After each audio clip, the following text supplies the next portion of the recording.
Broiler মুরগির মাংস যে এত মজা, এভাবে রান্না করে খেয়ে একবার দেখবেন। খুবই টেস্ট, খুবই ইয়াম্মি। এখানে হাফ কেজির চেয়ে কম মুরগির মাংস সুন্দর করে ধুয়ে নিয়ে নিলাম। এখন সবগুলো মশলা পরিমাণ করে দিয়ে দিব।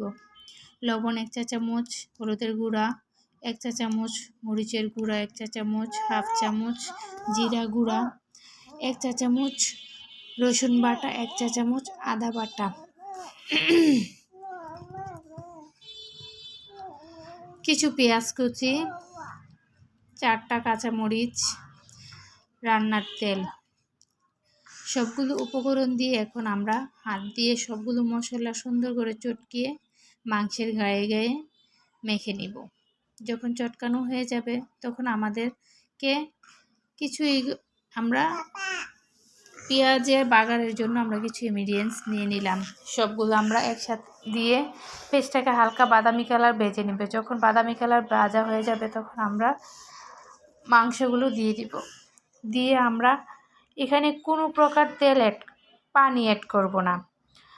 আমরা 5 থেকে 10 মিনিটের মতো এটা পানি ছাড়া লো আছে সুন্দর করে আমরা কষিয়ে নিব।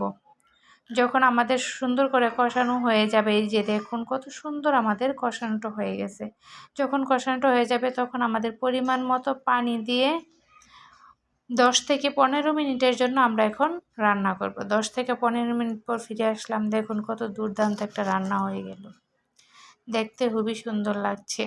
আমরা এখন পাত্রে সুন্দর করে পরিবেশন করব। বন্ধুরা, যদি ভিডিওটি ভালো লাগে তাহলে লাইক এন্ড সাবস্ক্রাইব করে পাশে থাকবেন। ধন্যবাদ।